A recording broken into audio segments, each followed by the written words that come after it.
on ne nous encourage pas à marcher dans des voies qui ne nous sont pas convenables. Mais je vais vous dire une chose.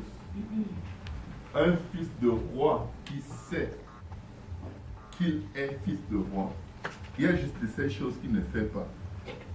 On n'a pas besoin de lui dire. Il sait que ce n'est pas sa place. Je reste convaincu du fond de mon être. Je reste vraiment, vraiment convaincu avec tout ce qui peut avoir le souffle de vie en moi, que si nous prenons conscience de ce que nous sommes en Jésus-Christ, ce sera très facile de vivre pour Dieu. Amen. Vraiment tellement facile. Un prince n'a pas besoin qu'on lui force de se brosser les dents ou même de se laver. Parce qu'il est un prince. Imaginez-vous. En fait, il pense tellement à ce qu'il est difficile pour lui de se présenter dans un standard plus bas devant les gens. Un prince qui a la laine qui pue. C'est pas juste une honte sur lui, c'est une honte sur tout son royaume. Un prince qui est mal habillé, mal chaussé, c'est pas juste une honte sur lui, c'est une honte sur tout son royaume. Et le prince, quand il se lève le matin, il a l'attitude des princes. Avant de poser les pieds par terre, les serviteurs qui viennent mettre ces pantoufles. Les pantoufles sont là, mais les serviteurs viennent mettre. Il se lève, on met ses pantoufles, il se lève, il tend les bras, on lui met un peignoir. Parce qu'il a dormi en pyjama. Le peignoir est là. Non. Je suis le prince. Vous, mettez-moi le peignoir. Il marche vers les toilettes escortées. On lui brosse les dents. On nettoie ses oreilles. Il y a au moins 3-4 serviteurs qui sont en train de prendre soin des différentes parties de son corps jusqu'à le parfumer. Certains vérifient si ses cheveux sont bien dressés, d'autres sont sur les ongles, les orteils, tout. Sa Majesté, est-ce que Sa Majesté veut bien lever le bras? Ou est-ce qu'on peut lever le bras de Sa Majesté pour nettoyer ses aisselles? C'est un autre niveau. Et c'est comme ça qu'il vit. Il ne connaît même pas la couleur d'un sous-vêtement qui était sur lui, qu'il a enlevé. Parce que même jusque-là, s'il veut, ce sont des serviteurs qui vont venir le déshabiller. Je viens dire à quelqu'un aujourd'hui, la Bible dit que tu es un sacerdoce royal. Amen. Est-ce que vous savez que nous sommes nés avec toutes ces mêmes dispositions? La Bible dit que les anges sont des esprits envoyés par Dieu pour rendre ministère aux héritiers du salut, pour te servir. Combien de fois nous nous levons le matin et nous engageons des journées sans permettre à nos serviteurs de nous servir? On se lève, on court vers les problèmes. Non, c'est les serviteurs qui devaient faire ça. Nous ne vivons pas notre vie, nous vivons la vie que les anges sont supposés mener avec toute la puissance et l'autorité que Dieu leur a donnée. Nous nous mêlons des affaires qui ne nous regardent pas. Dieu dit, ce n'est pas toi qui combattras, c'est moi qui combattrai pour toi. Pourquoi tu es en train de combattre? Tu fais quoi là-dedans? Tu dois ordonner. Un prince donne des ordres.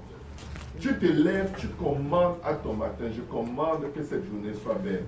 Je commande que chaque pas que je fasse soit protégé, gardé, guidé par les anges de Dieu. Je commande que l'ange de l'Éternel aille parler aux personnes que je vais rencontrer et qu'il leur donne des bonnes dispositions mentales, morales, psychologiques, afin que je trouve toute faveur devant eux. Je leur donne au nom de Jésus. L'ange de l'Éternel a précédé Jacob pour aller parler à Laban, pour lui dire, quand tu vas le rencontrer, ne t'amuse même pas de la façon dont tu vas lui parler. Il dit, pour vous, je menacerai celui qui dévore. L'ange a menacé Laban. Laban avait pillé, escroqué Jacob pendant 14 ans. Mais nous, on va prendre le téléphone et menacer les gens. Ne menace pas les gens. Laisse que Dieu mette ce qu'il a envoyé pour te servir, aller au-devant de tes affaires et menacer les gens. Tu ne peux pas menacer les gens. Tu ne peux pas menacer les gens et tu t'en sors. Quand tu menaces les gens, tu es en train de ravir l'emploi d'un ange. Le problème, c'est que tu es fait de chair. Quand ces gens vont aussi te menacer, ça va venir te secouer dans ta chair et te donner même l'hypertension. Et après, tu tombes malade. Parce que tu te mêles de ce qui ne te regarde pas. Tu combats tes combats. On appelle ça, dans le langage commun, se battre dans la vie. Un prince ne se bat pas. Ses serviteurs se battent pour lui. Il a donné des instructions. C'est pourquoi Dieu dit, présentez-vous seulement. Il dit d'abord, sanctifiez-vous. C'est-à-dire, assurez-vous que vous soyez lavés, purifiés, sanctifiés. Et présentez-vous. Ce n'est pas vous qui combattrez ce combat, c'est l'Éternel qui combattra pour vous. Il dit de l'autre se présenter quand tu présentes-toi demain matin. La Bible dit quoi?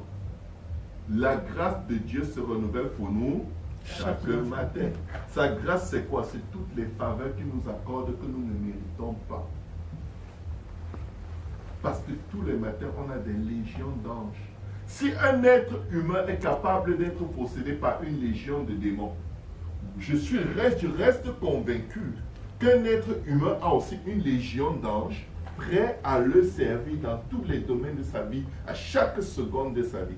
De sorte que ça ne sert à rien de te précipiter sans prier, sans faire ce que tu es supposé faire. Premièrement, le royaume. Est-ce que tu es en position de prince?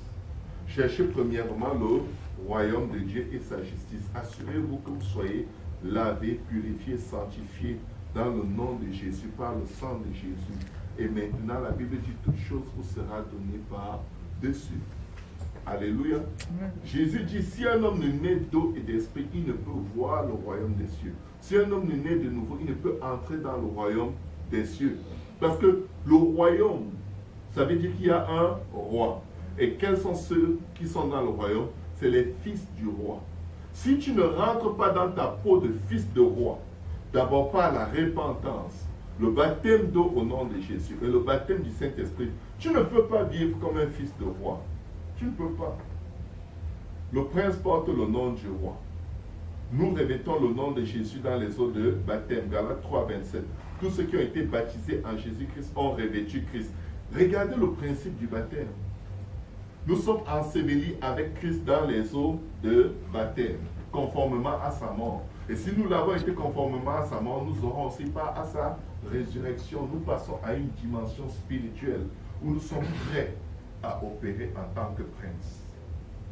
Nous sommes un sacerdoce royal, une nation mise à part pour annoncer les louanges et les vertus de celui qui nous a tirés des ténèbres pour nous amener vers sa merveilleuse lumière.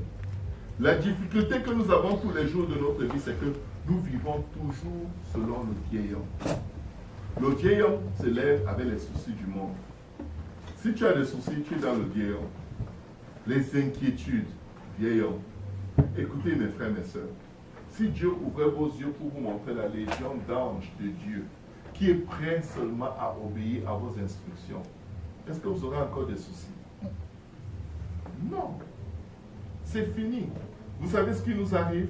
On vit comme des non-croyants. C'est-à-dire comme des gens qui n'ont pas la perspective de la dimension spirituelle qui nous encourage tous les jours, qui nous entoure tous les jours. Et voici ce que la Bible nous dit. Psaume 20. Que l'Éternel t'exauce au jour de la détresse. C'est déjà écrit, c'est déjà la pensée et le plan de Dieu. Mais il faut que tu ordonnes, il faut que tu demandes. Jésus dit demandez et on vous donnera. Frappez et on vous ouvrira. Amen. Maintenant, David dit que l'Éternel t'exauce au jour de la détresse. David était roi. Et il savait, dans sa détresse, il a invoqué l'Éternel. L'Éternel a toujours répondu. Il a compris que ce n'était pas le fait qu'il se battait trop. Ce n'était même pas le fait qu'il priait trop. C'était juste la prise de conscience de entre qui il a remis, entre les mains de qui il a remis sa vie. Tu as remis ta vie entre les mains de qui? Si tu as remis tes mains entre la vie de ton pasteur, tu es dans les troubles parce que ton pasteur aussi, il essaie de survivre ce qu'il est. Alléluia. C'est entre les mains de Jésus que nous devons remettre nos vies. L'église, c'est l'église de Christ, ce n'est pas l'église du pasteur. Donc, que tu juges bien le pasteur ou mal, ça ne va rien changer. C'est Dieu qui bâtit son église. Alléluia. Amen. Le berger est un frère comme toi, à qui Dieu a donné la responsabilité de préparer la parole et de te la porter.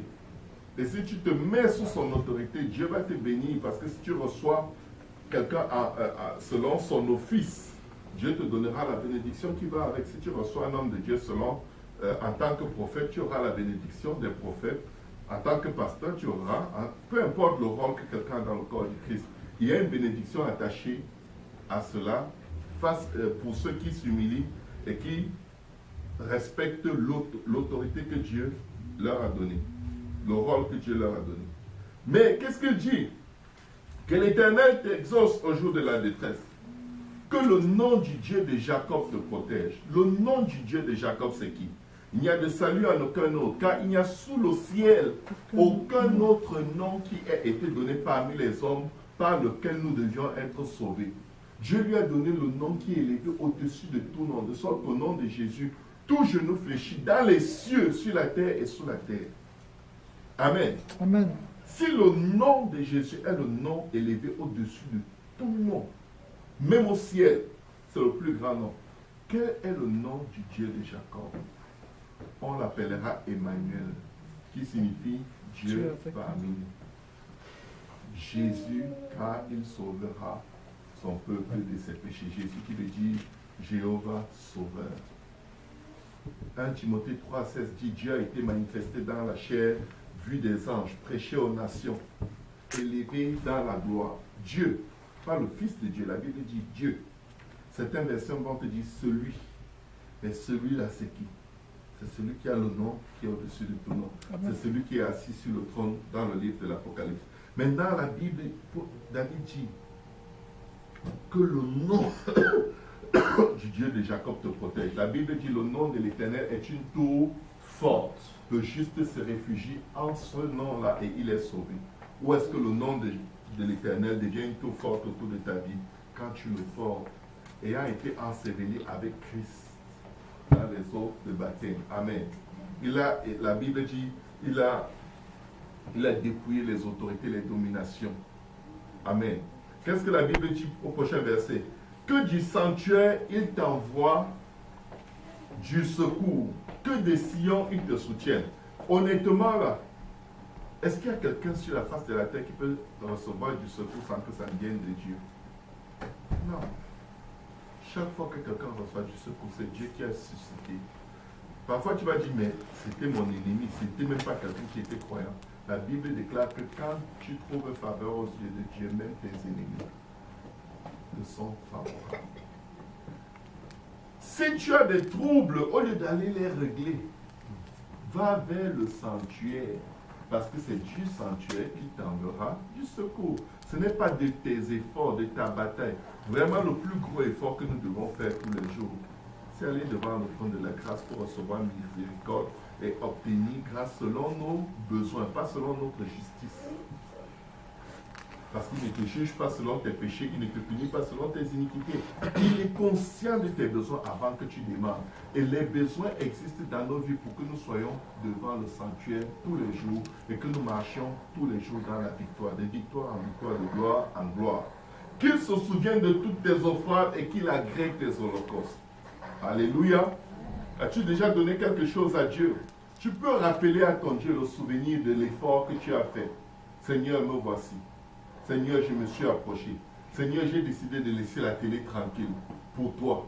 Bénis cette heure. Même si je ne réussis pas toujours, Seigneur, reçois ma présence aujourd'hui comme une offrande. On ne vient pas dans la maison de Dieu pour être, critiqué par Dieu, menacé de mort, menacé de l'enfer. On vient parce que, écoute, on va entendre de la part de notre Père qui est aux cieux. Amen. Qu'il se souvienne de toutes tes offrandes et qu'il agrée tes holocaustes. Qu'il te donne ce que ton cœur désire. Waouh. Il dit, quel que soit ce que vous demandez à mon nom, croyez que vous l'avez reçu. Mais il précise dans un autre verset, selon ma volonté. Je vais vous dire, mes frères, mes soeurs, il y a de ces choses que si on demande à Dieu, ces mêmes choses vont nous tuer. On ne sait pas, on ne le sait juste pas. Tu vas te dire, mais je dois venir à l'église avec mes enfants. J'ai besoin d'une voiture. Je te dis, je sais ce dont tu as besoin. Demande-moi de te donner ce que j'ai besoin. Parce que la voiture que tu as en tête, ce n'est pas la voiture que Dieu veut que tu aies. Dernièrement, je parlais avec un frère qui avait vraiment besoin d'une voiture. Vraiment. Il est allé trouver une Toyota Sienna. Wow! Belle! À un prix tellement bas. Il était choqué. Il a vu la voiture. Il était avec un autre frère. Il dit à ce frère, ça c'est la voiture. Dieu nous bénit. Je ne vais pas acheter de voiture à crédit. Dieu me donne une voiture qui va avec l'argent que j'ai. Mais il a développé un réflexe. Dieu merci. C'est de toujours faire la visite technique.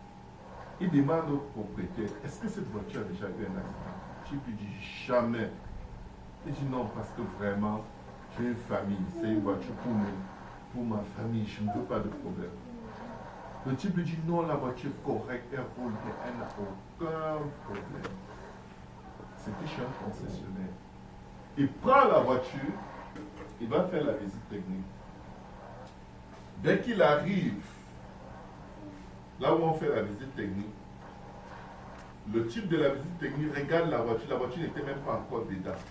Il lui dit, c'est quoi ça? Le frère, comme de quoi est-ce que tu parles? Il dit, mais regarde, tu ne vois pas cette voiture? Elle est maquillée. Ça, c'est la tôle.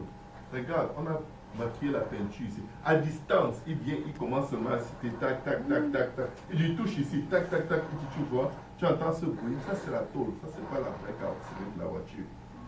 Cette voiture a déjà été accidentée. Il lui montre tellement de choses. Le frère ne voyait rien.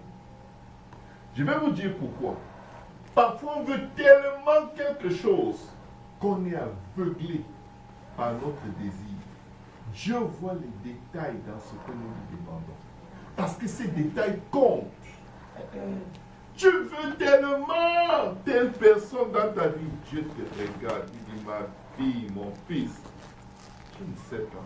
Tu veux tel emploi. Dieu te regarde. Tu n'as pas l'idée. Dans ce boulot-là, il y a peut-être 4 francs-maçons qui sont tellement plongés dans l'occultisme que tout le monde tombe en dépression. Je ne te veux pas dans cette entreprise. Eux, ils sont sous l'heure de la puissance des ténèbres. Toi, tu es mon enfant. Tu dois travailler pour moi. Tu ne peux pas te mettre au milieu de l'oppression et appeler ça une bénédiction. La Bible dit que c'est la bénédiction de l'Éternel qui enrichit et elle ne se fait suivre d'aucun chagrin. Maintenant, quand la Bible dit qu'il te donne ce que ton cœur désire, ce n'est pas ce que tu veux, c'est ce que Dieu veut que tu aies en pensée qui vient de lui. Il veut que tu cherches sa pensée, sa volonté par rapport à ce que tu aimerais avoir. Que lui-même te dise, ceci n'est pas bien, c'est cela qui est bien. Pas que tu lui présentes un truc et que tu t'accroches. C'est ça que je veux, c'est ça que je veux. Dieu voit des choses que tu ne vois pas. Alléluia. La Bible dit qu'il te donne ce que ton cœur désire. Ça veut dire qu'il met dans ton cœur les bons désirs qui conviennent à sa volonté pour toi. Amen. Qu'il accomplisse tous tes desseins. La Bible dit que Dieu dit, je connais les projets que j'ai formés pour toi. Projets de bonheur et non de malheur. Mais nous nous levons et nous faisons nos propres projets. Dieu dit, c'est bien. J'ai mis en vous l'esprit d'entreprise. Mais est-ce que là-dedans, tu peux chercher qu'est-ce que je veux en fait que tu fasses? Inspire-moi des projets, Seigneur. Inspire-moi tes plans. Attache mon cœur à ce que toi, tu as déjà planifié avant même que je sois formé dans le sein de ma mère. Ne me laisse pas errer, à m'ennuyer, à comparer ma vie avec la vie des gens avant d'avoir des désirs. Vous savez, la plus mauvaise chose qu'on puisse avoir dans la vie, c'est d'abord de se comparer à ceux qu'on estime être meilleurs que nous et là vouloir que Dieu nous donne aussi comme eux. Non, ne me donne pas ce que tu as donné à quelqu'un d'autre. Donne-moi ce qui est bien pour moi. Quelque chose qui va me garder proche de toi et qui ne sera pas une occasion de chute. Alléluia.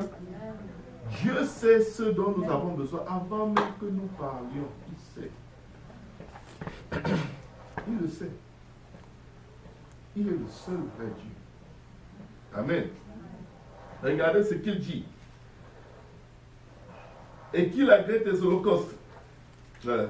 Qu'il te donne ce que ton cœur désire et qu'il accomplisse tous tes desseins. Tous tes desseins qu'il va accomplir, ce sont les desseins qui s'alignent avec ses pensées et ses plans pour ta vie. Quand tu as un projet, tu ne surprends pas Dieu. Dieu a le même projet pour toi. Maintenant, quel est le temps et la façon de Dieu d'y arriver? C'est ça que nous n'aimons pas souvent suivre. Et c'est là où les cartes de crédit viennent nous mettre dans les problèmes. Tu prends une carte de crédit, tu achètes une voiture chère. Elle t'amène au garage tout le temps. Elle te ruine. Et après, elle meurt. Maintenant, tu te tournes vers Dieu. Endetté, fatigué. Quelqu'un vient te dire, ah, j'ai une voiture que je conduis depuis 5 ans. Comme je vais acheter une nouvelle voiture, le Seigneur m'a mis à cœur de te donner celle-ci. Tu la prends, tu l'utilises pendant des années, zéro panne, zéro problème, rien. Pourquoi? C'est ça la bénédiction de l'Éternel. Elle nous fait suivre nos cœurs chacun. Mais les bénédictions que nous forçons, pas les dettes, je vous dis là, parfois elles sont très dangereuses. Nous nous réjouirons de ton salut. Ça, c'est toujours quelque chose qui revient quand il s'agit de Dieu. Le salut.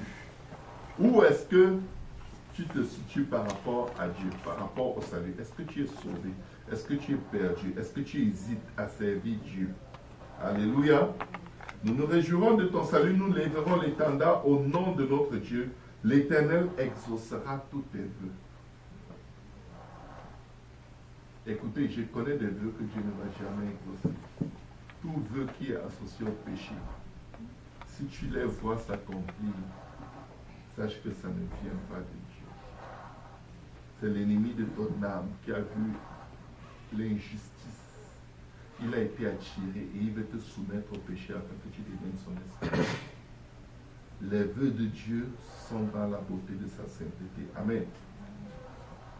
La Bible dit, nous lèverons l'étendard au nom de notre Dieu, l'Éternel exaucera tous tes vœux. Amen. Seigneur, mets des vrais vœux dans mon cœur. Le Seigneur apparaît à Salomon et lui dit, que puis-je faire pour toi? Fais quelques vœux. Si Dieu vient aujourd'hui, cette nuit, te demander,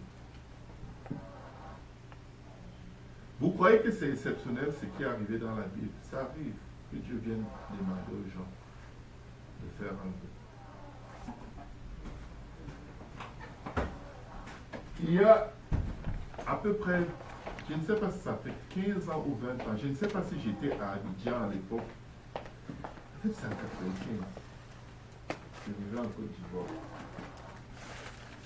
Et j'étais toujours porté à lire ce passage où le Seigneur est venu poser cette question à Salomon. Et cela ne m'est pas arrivé une seule fois, cela m'est arrivé peut-être 2 ou 3 fois. 2 fois, je crois, 2 fois quand je me rappelle. Une fois encore, c'est quand j'habitais déjà à la partie de Nassi.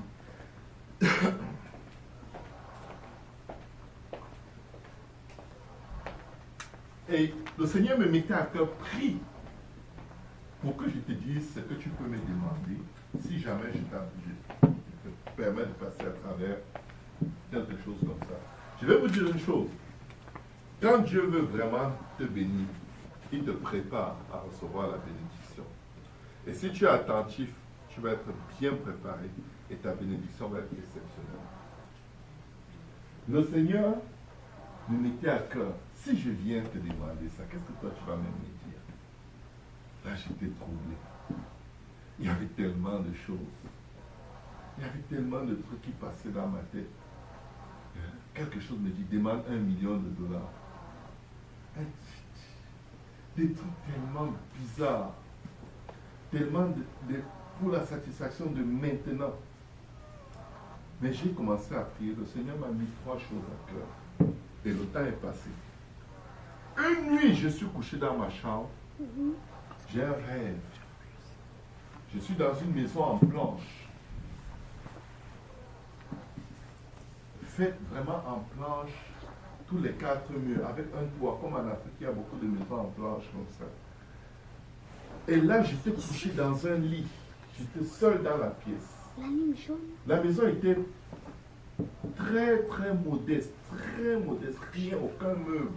Mais j'étais couché sur un lit, recroquevillé sur moi, dans le rêve. Et là, il y a eu un bruit et un grand vent. C'était comme s'il y avait un tourbillon dans la chambre. Et des feuilles mortes. On aurait dit un temps d'automne. C'était bizarre. Mais des feuilles volaient, des feuilles des arbres volaient comme dans la chambre, comme un tourbillon. C'était comme s'il y avait un tourbillon. Il y a une grande lumière bleuâtre qui est apparue dans la pièce. Et j'étais couché dans le lit, je savais, ça c'est Dieu. Ça c'est Dieu. Il y a quelque chose. Ça c'est Dieu. Ça c'est Dieu. Ça c'est Dieu. Quelque chose me disait c'est Dieu. C'est Dieu. C'est Dieu. Il y a une grosse crainte. Mais en même temps, j'étais rassuré, mais j'avais une terreur de Dieu. Je n'étais pas angoissé. Mais tu es rempli d'une telle révérence que tu te dis, je ne veux même pas le regarder, tellement tu te sens, je ne sais pas, tu n'arrives même pas à penser. C'est comme si ton système de pensée est arrêté. Mais tu sens que c'est la présence de Dieu. Et là, c'est comme s'il s'est rapproché. Il me dit, demande-moi 3 choses. Il m'avait préparé. C'est pourquoi il faut prier. Arrêtons de se lamenter. Oh, je n'arrive pas à prier. Oh, je n'ai pas prié. Dès que tu t'en rends compte, ne reste pas sur ton passé. Ce que tu n'as pas fait, tu ne vas jamais ramener le temps. Oh, je n'ai pas prié depuis le matin. Oh, Seigneur, pardonne. Non, arrête les lamentations, prie. Je t'aime, Seigneur. Tu es merveilleux. Tu me rappelles que je peux te parler. Y a-t-il quelque chose que tu veux faire pour moi dont je ne suis pas conscient? Tu sais, la journée de travail était comme si j'aurais souhaité telle chose. Parle à mon cœur. Mets les mots dans ma bouche pour que je te parle. On a besoin que Dieu nous aide à prier. La Bible dit que nous ne savons pas comment prier. Mais c'est l'Esprit qui nous aide. Au lieu de se plaindre que oh, je n'arrive pas à prier, je n'ai pas prié. Tu ne sais même pas. Même si tu veux, tu ne sais pas. Je vous dis, j'ai fait 3 vœux à Dieu. Par la grâce de Dieu, je vais vous les partager. J'ai dit à Dieu, Seigneur, accorde-moi la grâce que quel que soit ce qui va arriver dans ma vie chrétienne, quel que soit l'événement, quelle que soit la faiblesse, quel que soit l'échec que je peux connaître, même si je m'éloigne de toi, que mes pas finissent par revenir à toi.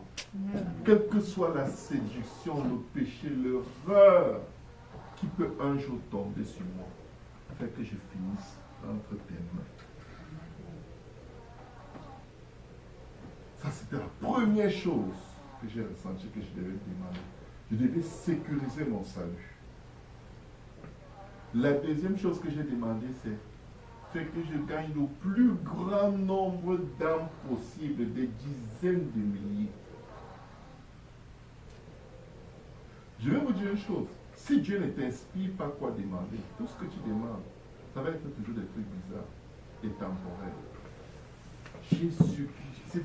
Chaque fois que je citais une chose, c'était comme si ça venait du fond de mes esprits. Il écrit dans... C'est comme s'il écrit dans ton code génétique. Il écrit dans ses plans, dans ta destinée. Il y a ça. Il m'a demandé ça, je mets ça. Il m'a demandé ça, je mets ça. Parce que c'est selon sa pensée pour ta vie. Et la troisième chose que j'ai demandé à Dieu, j'ai dit, fais que j'aime ma femme, que ma propre. Fais que j'aime ma femme et que je la respecte. Que vraiment ma façon de marcher avec ma femme soit tellement exceptionnelle que rien ne réussisse jamais à détourner mon cœur et mes pensées de l'amour par rapport à ma femme. Je vais vous dire, si je n'avais pas fait cette prière, je ne serais pas devant vous aujourd'hui. Je ne vis que des miracles dans ces domaines. Ce n'est que ça qui se construit tous les jours. Le reste n'a pas d'importance. Je n'ai pas demandé l'argent à Dieu. Je n'ai pas demandé les pouvoirs à Dieu. Je ne l'ai pas fait parce que ces choses, le salut de ton âme, le salut de ceux qui t'écoutent et le salut de ta maison, c'est clé pour le restant de ta vie. Des années après, je me suis marié. Peu importe l'intensité qui attaque les couples, il n'y a aucune force qui est plus forte que la force de Dieu de rester intègre dans ton foyer. C'est la main de Dieu. Si je vous dis c'est la main de Dieu, il n'y a aucun homme sur la face de la terre suffisamment sérieux pour ne pas pécher même dans son cœur et dans ses pensées par rapport à l'intégrité morale dans son couple. Il y a des hommes qui vivent avec leur femme qui ne ressentent rien, qui ne les aiment pas, c'est juste le compagnon pour payer le loyer. Parce que l'amour de Dieu n'est pas là. Ça prend l'amour de Dieu pour aimer ton partenaire. Si tout ce que tu ressens par rapport à ton partenaire, c'est l'amour des hommes, c'est rien. C'est rien. C'est rien. Tu peux trahir ton partenaire, tu peux calomnier ton partenaire, tu peux planter un couteau dans le dos de ton partenaire, tu peux abandonner ton partenaire pour tes ambitions personnelles et ça ne va rien te dire. Parce que l'homme n'a rien de bon. L'être humain n'a rien de bon. La Bible dit qu'il n'y a rien de bon dans la chair.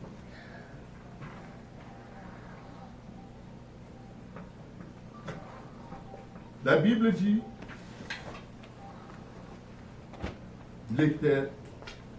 nous lèverons l'étendard au nom de notre Dieu, l'Éternel exaucera toutes tes vœux. Si vous vous préparez pour que Dieu vous demande de faire des vœux, Dieu va vous visiter. Je vous le dis, il va vous visiter. Il m'a visité des années après, une autre fois, de la même façon. Devinez quoi? C'est la même chose qui est ressortie. La même chose. Quand Dieu t'a déjà embarqué, quand tu as déjà une alliance avec Dieu qui priorise la vie éternelle, il revient toujours. Il revient renouveler les vœux. Il revient renouveler. Et quand chaque fois qu'il renouvelle, ta vie prend une nouvelle direction. Tu vois, tu remarques du coup plein de choses que tu faisais qui n'étaient pas utiles. C'était de la distraction. Ça ne servait à rien. Il te fait remarquer les relations qui ne servent à rien, mais qui ont l'air tellement importantes à moins que Dieu te visite. Tu vas leur donner une telle importance alors que ce sont eux qui volent les vertus de Dieu dans ta vie. Les gens avec qui tu parles au téléphone, les gens à qui tu donnes beaucoup, qui ne te servent à rien, ils volent la vertu de Dieu dans ta vie. C'est des censures. Et ce n'est pas de leur faute. Parce qu'ils ne connaissent pas Dieu. C'est de ta faute. Parce que tu ne consultes pas Dieu avant de leur donner ta vertu. Et ta vie tourne en rond, en rond, en rond. Parce que tu dis, je fais du bien aux gens. La plupart des gens qui galèrent, ils ont quelque chose en commun. Ils vont dire, je fais du bien aux gens. Mais la Bible dit que tu ne peux pas donner ce que tu n'as pas. Alléluia. Amen. Essaye d'abord d'avoir pour toi-même et pour tes enfants. Parce que Dieu dit, bien aimé, je désire que vous possédiez en abondance pour vous-même et au-delà pour subvenir aux besoins des autres. Alléluia. Si tu n'achètes pas les chaussures à tes enfants, j'ai déjà pris cet exemple plusieurs fois, et que tu es en train de payer les habits, les fêtes, tu envoies les argents de cadeaux de Noël aux gens, alors que Noël n'existe pas, le Père Noël n'existe pas. Ah! On a un problème. Je vais retourner rapidement dans le texte pour terminer. La Bible dit, nous nous réjouirons de ton salut, nous lèverons l'étendard au nom de notre Dieu. L'Éternel exaucera tous tes vœux. Je sais déjà que l'Éternel sauve son oint. Nous sommes les oints de l'Éternel. Arrêtez de croire que vous allez en enfer. Dieu a résolu de nous sauver. Je vais vous dire une chose. Vous avez des enfants à la maison, non? Il y en a qui écoutent, il y en a qui n'écoutent pas. Vous pouvez les bastonner comme vous voulez, ils n'écoutent pas. Mais qu'est-ce que vous leur dites? Tant que tu es dans ma maison, et c'est moi qui paye le loyer, tu vas faire ce que je te demande. Il faut demander à Dieu de ne pas vous laisser faire ce que vous voulez. Il va vous garantir de vous discipliner à sa façon, même s'il faut vous châtier, mais il va vous sauver. Parce que le salut est plus important que être caressé dans le sens du poil. Amen. Ça sert à quoi que Dieu te laisse juste faire tout ce que tu veux. Et après il dit, toi je t'ai jamais connu. Et il te le dit à un moment où c'est irréparable. Il n'y a pas de repentance, il n'y a pas de pardon, il n'y a rien. Alléluia. Des fois je dis à Dieu, botte-moi, arrache-moi, frappe-moi, mais ne me laisse pas mourir. Ne me laisse pas détruire ma maison. Ne me laisse pas détruire la vie de mes enfants à cause de la chair. Je veux le ciel plus que tout. Si je pêche et que je refuse de me repentir, expose-moi. Ça sert à quoi que tu paraisses bien alors que tu as un tombeau blanchi? Tu parais bien. Tu es un cimetière ambulant. Des ossements morts à l'intérieur de toi. Dieu peut parler sur tes ossements desséchés. Si tu reconnais que tu n'es qu'un tas d'ossements desséchés, mais si tu dis, non, moi aussi je suis croyant, moi aussi je prie, moi j'ai cru avant toi, je connais ces choses-là. Ça c'est des langages qui n'ont rien à voir avec Dieu. Alléluia. Quand Dieu te montre que tu es un tombeau blanchi, dis Seigneur, je suis un tombeau blanchi, mais tu as demandé à Ézéchiel de prophétiser sur les ossements desséchés. Parle sur ma vie, que je redevienne une grande armée, un serviteur, une servante de Dieu. Ton état n'est pas grave, c'est ce que tu fais de ton état devant Dieu qui est grave. Quand tu prétends être correct alors que tu ne vas pas bien. Amen. Dieu veut nous bénir. Amen. Nous sommes des princes. Amen. Je sais déjà que l'Éternel sauve son loin. Il l'exaucera des cieux de sa sainte demeure par le secours puissant de sa droite. Sa droite, c'est Jésus, la force, l'autorité. Amen. Dieu va vous exaucer, peuple de Dieu. Dieu va vous bénir au nom de Jésus. Il peut le faire et il va le faire. Il suffit de demander. Ceux-ci s'appuient sur leur char, ceux-là sur leurs chevaux, ceux-là sur leur salaire, ceux-là sur leur carte de crédit, ceux-là sur leurs parents, ceux-là sur ci, sur leurs relations. Waouh! Mais nous invoquons quoi? Le nom. Je vous dis le nom là. Ce fameux nom. La Bible dit Jésus-Christ est la pierre angulaire qu'ont rejeté ceux qui bâtissaient. On va chasser les démons au nom de Jésus. Demander des choses à Dieu au nom de Jésus.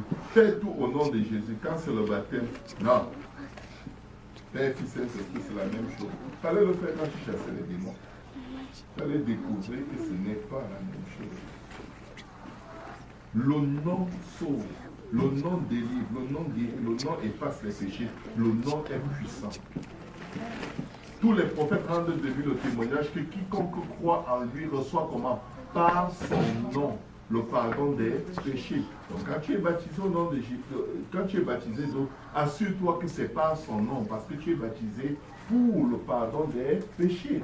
Luc 24, verset 47, il dit que la repentance et le pardon des péchés soient prêchés à toutes les nations en son nom. Alléluia. Le jour de la Pentecôte, Pierre dit, répentez-vous et que chacun de vous soit baptisé au nom de Jésus. Alléluia. Dieu fait tout par sa droite, par la puissance de son nom. Amen. Nous invoquons le nom de l'Éternel. Le nom de l'Éternel est une tour forte, n'oubliez pas. Il plie et tombe. Nous tenons ferme et restons debout. Amen. Pourquoi? Tu t'appuies sur qui? Le rocher de ton salut. Amen. Eux, ils s'appuient sur un terrain fait de sable. Toi, tu t'appuies sur un rocher. Alléluia. Amen. Éternel, sauve le roi. Qu'il nous exauce quand nous l'invoquons. Que Dieu t'exauce, mon frère. Que Dieu t'exauce, ma soeur. Ne promène pas les regards inquiets. Et ne regarde pas à ta dignité ou ton indignité. Regarde au rocher de ton salut. Regarde à Jésus. Amen. Alléluia. Que Dieu vous fortifie, peuple de Dieu. Levez-vous comme des princes. Parlez comme des princes. Agissez comme des princes. Croyez comme des princes. Quand un prince donne des ordres, il ne s'attend pas à ce qu'on n'exécute pas. Parce qu'il est une autorité. Il sait, ça va se faire. C'est ce que j'ai demandé qui va se produire. Quand tu pries, sache une chose, ça va se faire. C'est ce que tu as demandé au nom de ton Dieu, le Sauveur Jésus, qui va s'accomplir. Si on peut s'élever. Alléluia.